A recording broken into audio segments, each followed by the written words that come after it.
복이 있는 사람이라는 제목으로 함께 말씀의 은혜를 나누도록 하겠습니다. 제가 목사여서 신학교에서 신학을 공부하고 또 어려서부터 하나님을 많이 사랑해서 성경을 여러 번 읽었어요. 그래서 아마도 제 생각에는 여러분들보다는 제가 성경을 조금 더 많이 알지 않을까 싶습니다. 그런데 그렇게 성경을 제가 조금 더 안다고 하지만 그래도 성경에 있는 모든 말씀을 제가 다 이해하고 있는 것은 아닙니다. 그렇게 오해하시는 분은 안 계시죠? 제가 성경에 있는 모든 말씀들을 다 이해하고 있는 것은 아니고 어떤 것은 지금도 여전히 잘 이해가 안 가고 또 더군다나 성경에 있는 모든 말씀을 제가 다 순종하여서 실천할 수 있는 것도 아닙니다. 심지어는 이 말씀은 도대체 어떻게 순종해야 되는지조차도 몰라서 막막하게 여기고 있는 것이 참 많이 있습니다. 성경은 여전히 제가 계속해서 공부하고 연구하고 묵상해야 될 영역이고 또 부단히 이 성경의 말씀을 어떻게 더 잘 기쁨으로 순종할 수 있을까 찾아봐야 될 영역입니다. 저에게 그런 영역이 너무나 많이 남아 있습니다. 그래서 심지어는 저는 아직까지도 에베소서와 골로새서는 설교를 못하고 있습니다.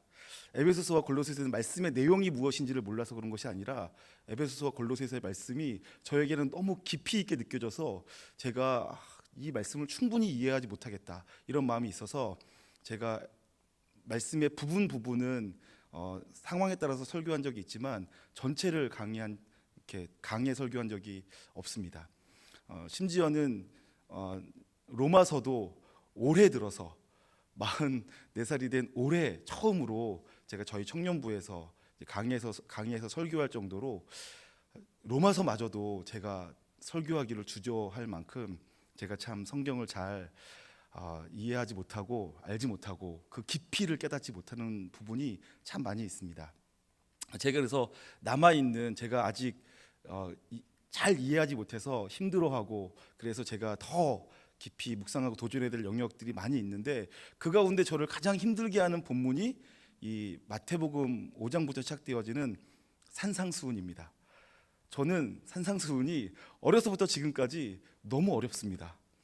말씀에 무슨 내용이 있는지를 제가 모른다라는 것이 아니고 말씀이 무엇을 말하는지는 알겠는데 도대체 그 말씀이 어떻게 내 삶 가운데 또 우리 성도들의 삶 가운데 이게 실현, 구현되어질 수 있을까를 제가 잘 모르겠어요. 오리를 가자 하면 심리를 가주고 오른밤 맞으면 왼밤 돌려대고 겉옷 벗어달라 하면 속옷 벗어주는 삶을 살아가는 것이 그리스도인의 삶이래요. 세상에서 빛이 되고 소금이 되는 삶을 살아야 되고요. 원수를 미워하거나 원수와 싸우면 안 되고 원수를 위하여서 기도해주고 도리어 그를 축복해 주어야 되고 심지어는 마음으로 다른 사람을 보고 음욕을 품으면 간음한 죄고 미워하면 살인한 죄고요. 사람을 향하여서 나가라 이렇게 바보다 멍청이다라고 말하면 지옥불에 떨어지고요. 소자 하나를 실족해 하면 차라리 연장옥도를 목에 매달고 바다에 빠져 죽는 것이 낫대요. 그런데 그러면서 말씀 끝에는 뭐라고 되어 있냐면 예수님께서 내가 율법을 폐하러 온 것이 아니라 율법을 완성하러 왔고 이 율법 중에 1.1획도 세상 끝날까지 사라지지 않을 것이다 이렇게 말씀하시고요. 그리고 이 말씀을 들어 지켜 순종하는 사람은 반석 위에 집을 지은 사람 같이 비가 오고 창수가 나도 흔들리지 않지만 이 말씀 위에 털을 닦지 않은 사람은 다 비가 오고 창수가 나면 무너질 것이라는 거예요. 그러니까 이 말씀이 제가 지키고 순종하고 살아가려고 들여다보고 제가 몸으로 부딪혀 보면 안 되는 말씀이에요. 물론 다른 말씀들도 지키기가 참 힘든 게 많지만 산상수훈을 대할 때마다는 좌절하고 절망하게 되어집니다. 그래서 제가 산상수훈은 설교를 잘 못하겠어요. 그러다가 오늘 달라스 윌라드라고 하시는 신학자 분의 도움을 받아서 제가 용기 내어서 산상수훈에 대한 설교를 이제 한번 시작하고 도전해 보려고 합니다. 물론 여러분들은 제가 얼마나 큰 감격을 가지고 도전하는지 관심이 없으시겠지만 저에게는 상당히 큰 도전을 지금 하고 있는 것입니다. 이 말씀과 제가 부딪혀 보겠다라는 거죠.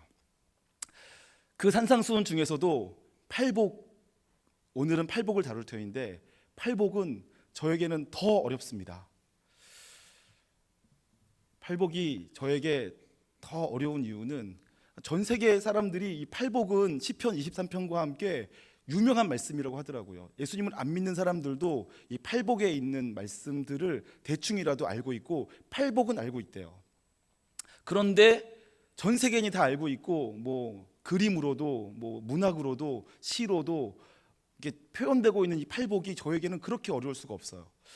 제가 왜 어려웠는지를 먼저 좀 설명해 드리고 이 말씀으로 들어가도록 하겠습니다. 아마 제가 어려워하고 있었던 이유가 여러분들이 어려워하는 이유와도 비슷할 것 같기 때문에 그렇습니다.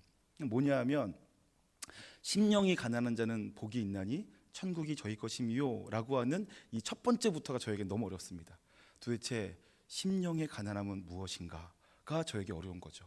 그리고 심령이 가난해지는 것은 어떻게 가능해지는가? 저는 이게 모르겠는 거예요. 그러니까 글자를 모른다는 것이 아니고 내 심령이 가난해지는 게 어떻게 되는지를 모르겠다는 거죠. 처음에 저의 생각은 심령이 가난해지는 것은 내가 겸손해지는 거다. 내 마음을 낮추는 거다. 높이지 않고 또 내가 스스로 잘난 줄 알고 하나님 없이도 충분하다라고 생각하지 않고 나는 하나님 없이는 아무것도 아니다.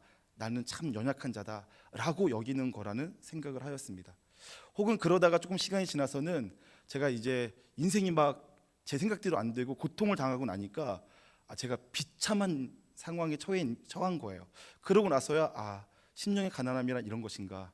내가 사실은 살만한데 내 마음으로만 겸손해지는 것이 아니라 삶 자체가 비참해지니까 내가 진짜 가난해졌구나. 이번 특세 주제가 광야를 지나며인데 제가 광야에 서 있는 것 같은 인상을 받았고 광야에서는 주님밖에는 보이는 곳이 없어서 주님만을 붙잡고 기다리고 있는 상태, 그것이 가난한 상태가 아닌가, 가난한 심령이 아닌가, 뭐 이런 생각들을 하고 있었습니다. 그런데 제가 그러한 생각을 하고 있는데 더 큰 문제는 뭐냐 하면 그것이 문제가 아니라는 것을 제가 알게 됐다는 거죠. 심령이 가난한 것이 무엇인가를 아는 게 문제가 아니고요. 진짜 문제는 뭐냐 하면 심령이 가난한 자가 복을 받는다라는 거예요. 그래서 천국이 저희 것이 된다라는 그 구조 자체가 저를 그동안 너무 힘들게 했던 거죠.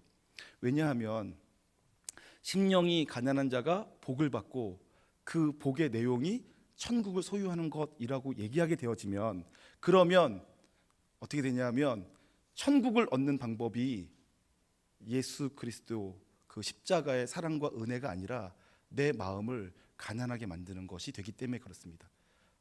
그렇지 않나요? 심령이 가난한 자는 복이 있나니 천국이 저희 것이며 라를 그냥 있는 그대로 보면 심령이 가난해지면 내가 복을 받아서 천국을 얻게 된다. 구원받게 된다. 이렇게 논리가 진행되어지기 때문에 이 성경에 있는 말씀과 맞지가 않는 것입니다. 그래서 저에게는 어려웠는데 좀 전에 설명드린 것처럼 달라스 윌라드라는 신학자 분의 도움을 받아서 제가 이 말씀이 새롭게 이해되어지고 받아들여지기 시작했고 그러고 나니까 그 팔복 뒤에 있는 말씀들도 차근차근 풀려가기 시작했습니다. 오늘은 그것 나누도록 하겠습니다. 아마 여러분들에게는 별로 중요하지 않게 여겨질 수 있는데 저에게는 너무나 중요하게 느껴져서 제가 나누도록 하겠습니다. 아무런 감동이 없으셔도 실망하지 마시고 차근차근 함께 이 산상수훈 너무나 소중한 말씀인데 우리에게 피부로 와닿지 않았던 이 말씀이 멀리 있고 그냥 성경 속에만 있던 그 말씀이 내 삶 속에서 이루어지는 것들이 경험되어지셨으면 좋겠습니다. 먼저는 우리가 이 팔복의 말씀을 접근할 때에 은혜가 무엇인지부터 먼저 다시 한번 상기해 볼 필요가 있습니다. 기독교 신앙의 가장 근간이 되어지는 것을 우리가 복음이라고 할 때 복음에는 하나님의 능력이 나타나서 모든 믿는 자를 구원하시는 하나님의 능력, 권세가 되어지는데 그 복음이 무엇이냐고 묻고 우리가 간단하게 진술한다면 구원받을 만한 자격이 전혀 없는 죄인인 나를 하나님이 불쌍히 여기셔서 값없이 은혜로 구원하여 주셨다라는 것이 복음의 내용 아니겠습니까? 하나님께서 나 같은 죄인도 사랑하신다. 그래서 나를 구원하셨다. 그래서 나는 복받았다. 나는 행복한 자다. 그래서 그것을 우리가 복음이라고 부르지 않겠습니까? 물론 그 내용들을 더 깊이 들어가면 여러 가지로 표현할 수 있지만 하나님이 나를 사랑하신다라는 것, 그것이 바로 복음이 아닐까 생각이 들어집니다. 그리고 하나님이 나를 사랑하시는 그것은 은혜라고 또 표현할 수 있습니다. 왜냐하면 자격이 없고 또 내가 하나님께 보답해 드릴 아무런 것도 없음에도 불구하고 내게 조건 없이 거저 베풀어진 하나님의 사랑이기 때문에 그것을 우리가 하나님의 선물, 은혜라고밖에는 부를 수가 없습니다.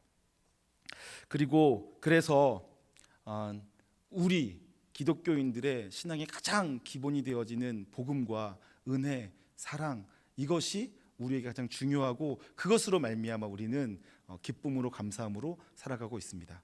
그런데 오늘 팔복에 있는 말씀을 보면 마치 팔복에 있는 말씀이 우리가 복을 얻는 조건으로 보여진다는 거죠. 그런데 이것을 우리가 뒤집어서 팔복에 있는 모든 말씀들이 조건이 아니다라고 생각하고 보는 시선이 좀 필요할 것 같습니다.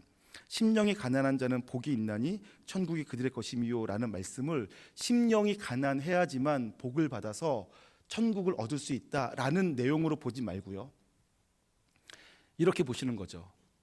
심령이 가난한 너희마저도 복을 받아서 천국을 얻게 되었다, 이렇게 보시는 것입니다. 지금 무슨 말인지 이해 안 되시죠? 마태복음 4장부터 살펴보도록 하겠습니다. 4장 17절입니다.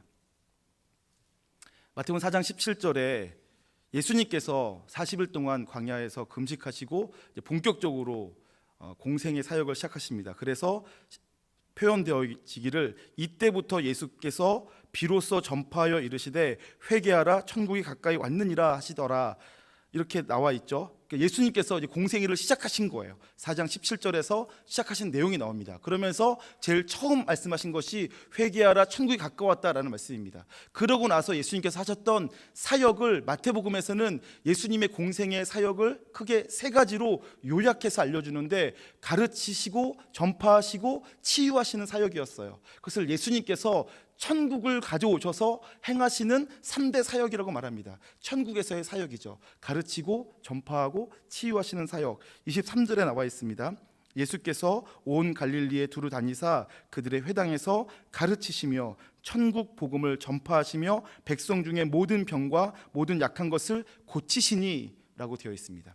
그러니까 예수님께서 이제 막 사역을 시작하셨고 예수님의 사역의 중심에는 천국이 있었습니다. 그래서 시작하시면서 회개하라 천국이 가까웠느니라 라고 말씀하셨고, 그리고서는 천국 사역 가르치고 천국 복음을 전파하시고 또 천국의 삶이 이루어지는 치유하시는 사역을 하신 것입니다. 그랬더니 갈릴리를 중심으로 예수님께 수많은 사람들이 모여들기 시작하였어요. 그런데 그 모여든 사람들이 어떤 사람들이냐 하면 병든 자, 귀신 들린 자, 상처 입은 자, 고통 가운데 있는 자, 소외된 자, 아파하는 사람들이 모여들었다는 것입니다. 24절입니다. 그의 소문이 온 수리아에 퍼진지라 사람들이 모든 앓는 자, 곧 각종 병에 걸려서 고통당하는 자, 귀신 들린 자, 간질하는 자, 중풍병자들을 데려오니 그들을 고치시더라. 그리고 그렇게 예수님의 천국 사역이 시작되어질 때 예수님께 몰려든 수많은 사람들, 특별히 앓는 자, 고통당하는 자, 간질 걸린 자, 귀신 들린 자, 중풍병 걸린 자, 그래서 사람들로 하여금 저주받은 것 아니야? 혹은 그 스스로가 생각하기를 내 인생은 왜 이 모양 이 꼴인가? 라고 생각하고 있는 그 사람들이 지금 다 예수님께로 모여들고 있는 것입니다. 왜냐하면 그들은 다른 곳에서는 고침받을 수가 없었기 때문에, 다른 데서는 자기들을 환영해주고 자기들에게 희망을 주는 것이 없었기 때문에, 그들은 갈 곳이 없었는데 갈 곳 없고 환영해주는 사람 없고 의지할 곳 없고 소망이라는 건 하나도 없었는데, 그때 그들에게 예수님께서 오신 것이고 예수님께서 그 천국을 전파하고 가르치고 계신 거예요. 그래서 그들이 예수님께로 모여든 거죠. 그 모여든 사람들의 무리들 가운데 예수님께서 그들을 향하여서 지금 산상수훈을 하시는 것입니다. 그들에게 말씀하시는 거예요. 뭐라고 말씀하시냐면 너희 앓는 자들아, 병든 자들아, 소외된 자들아, 고통당하는 자들아, 아무도 환영해 주지 않고 아무도 위로해 주지 않고 아무도 돌봐주지 않고 있는 너희들아, 세상은 너희를 그렇게 버리고 천대하고 멸시하고 외면하지만 하나님 나라는 그렇지 않다. 하나님 나라는 너희들에게도 열려 있다. 하나님은 너희를 사랑하시고 너희를 구원하시려고 오셨다. 심령이 가난한 너희여 복이 있다. 왜냐하면 너도 천국을 소유하기 때문이다. 예수님 말씀은 그렇게 말씀하시는 것입니다. 천국 가고 싶니? 그럼 너의 심령을 가난하게 해야 돼. 더 겸손해져야 돼. 더 낮아져야 돼. 그래야지 천국 갈 수 있어. 이렇게 말씀하시는 것이 아니고요, 정반대로 너 마음이 상해 고통당하고 있는, 아무데도 소망이 없는 너, 그 너를 위해서 내가 왔다. 내가 너희를 구원하고 내가 너희에게 천국을 주는 데에는 이유가 없다.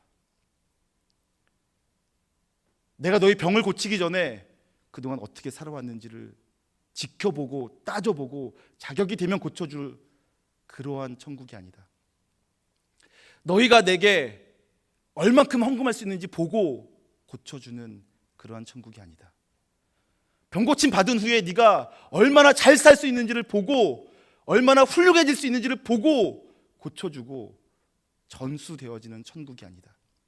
너, 아무런 자격 없는 너, 그러한 너에게도 하나님의 사랑은 충분히 임한다. 그래서 너희들은 복받았다. 산상수훈은, 특별히 팔복은 그렇게 시작되어지는 말씀으로 보여집니다. 그래서 심령이 가난한 자는 복이 있나니 천국이 그들의 것이미요 라는 말씀은 천국 들어가는 조건을 말씀하시는 것이 아니고, 심지어는 정반대로 그 심령이 아무리 많이 상해 있어도 그 마음에 남아있는 희망이라고는 하나도 없어도, 진짜 찢어지게 가난한 삶을 살고 있어도 그 심령이 괜찮다라는 우리 하나님의 사랑의 선언입니다.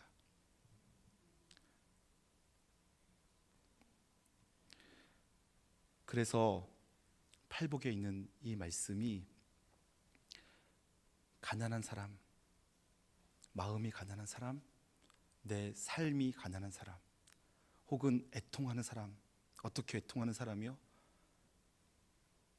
자녀를 잃어서 가슴 찢어져 기도할 힘마저 없는 애통하는 사람, 사랑하는 사람을 잃어서 나도 따라 죽고 싶을 만큼 슬퍼하는 애통하는 사람, 열심히 평생을 수고하여 땀 흘려 일군 사업이 한순간에 망해서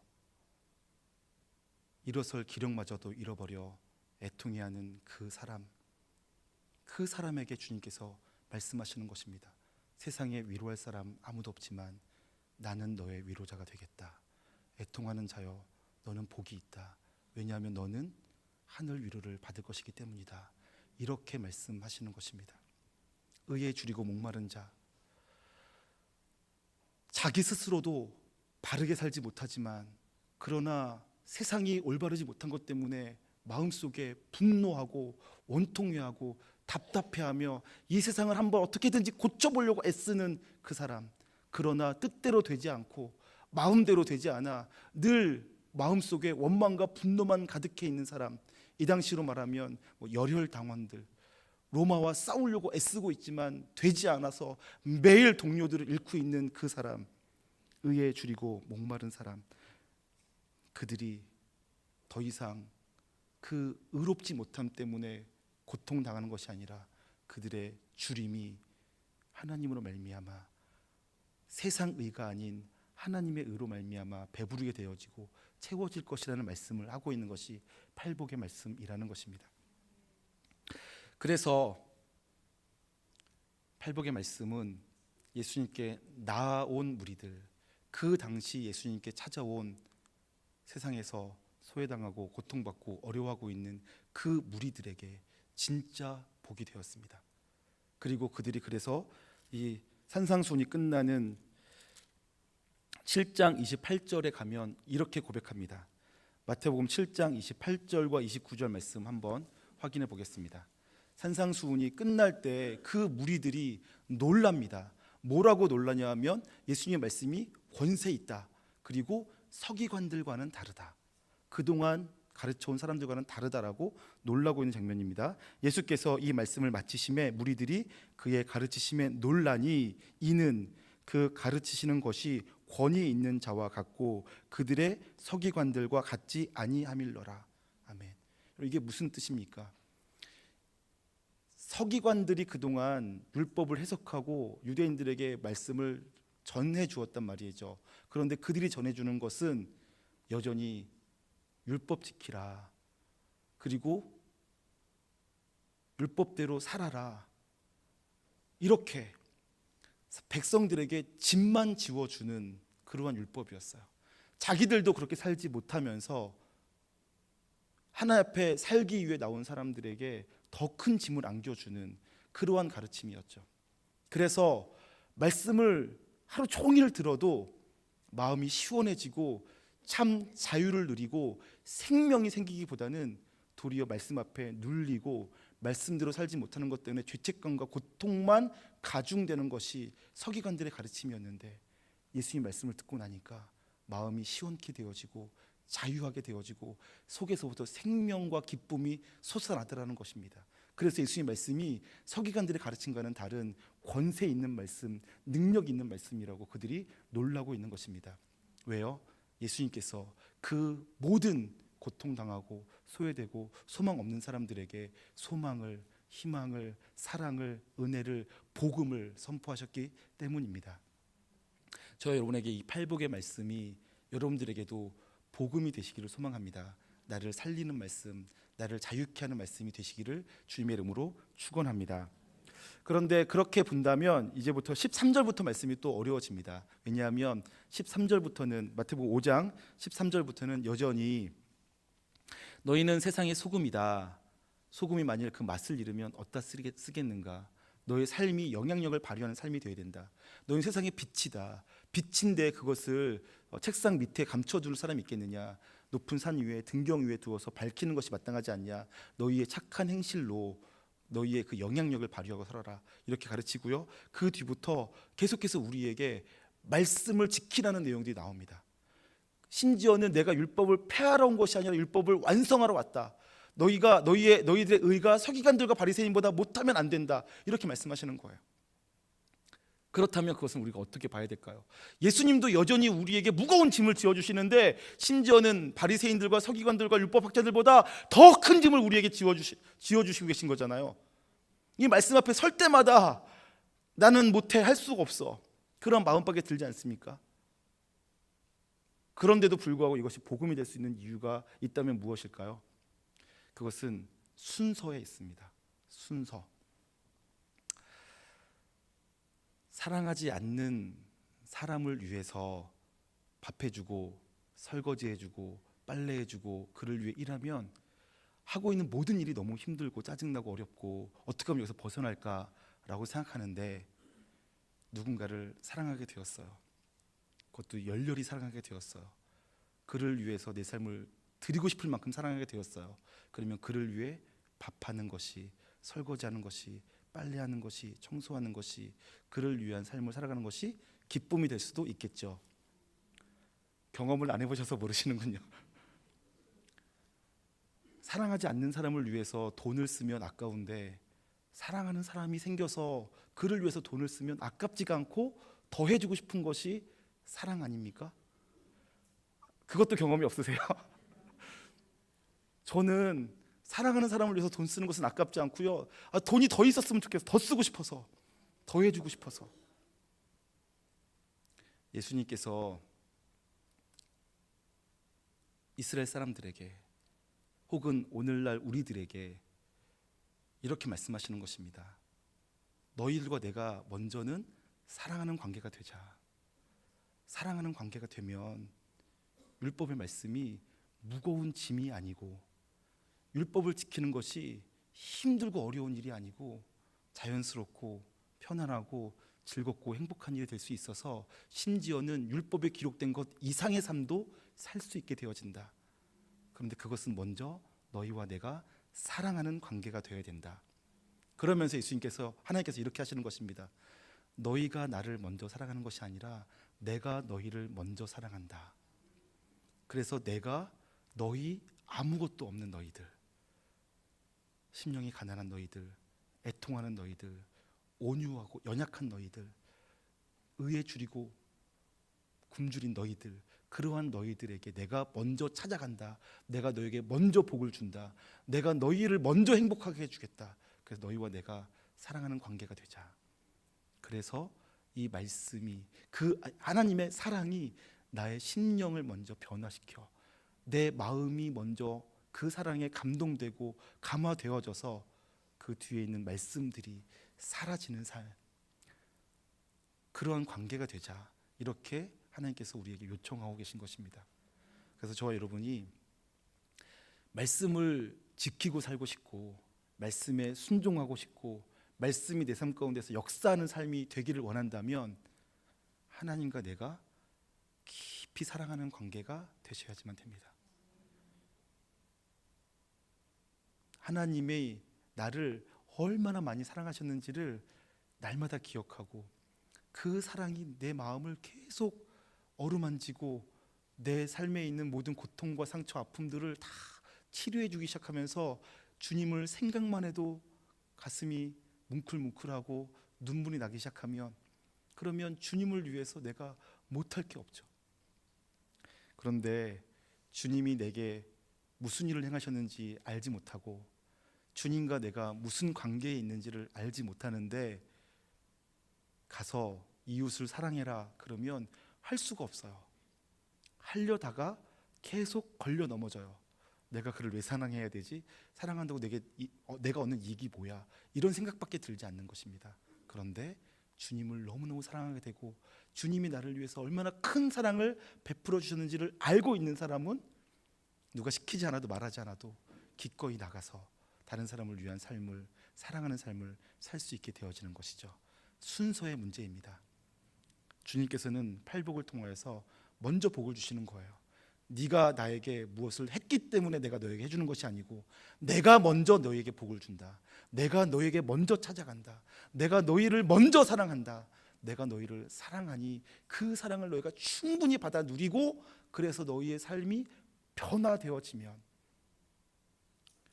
그 변화되어진 마음으로부터 흘러나오는 행실 있는 그런 삶을 살아라, 이렇게 알려주고 있는 것입니다. 그래서 여러분과 제가 팔복의 말씀을 잘 묵상하시면서 이것이, 이 팔복의 말씀이 나를 위한 말씀이기도 하구나, 그리고 나 같은 사람을 주님께서 사랑하셔서 복 주신 것이구나, 나보다 앞서 나를 찾아와 사랑해 주신 것이구나 라는 것을 이해하고 내 마음속에 잘 심어두셔서 그 하나님의 은혜와 사랑이 내 마음에서부터 삶으로 흘러나와지는 것을 경험하시면서, 그 어렵던 산상수훈의 말씀이 이렇게 실천되어지는구나 하는 것들을 경험하시기를 주님의 이름으로 축원합니다.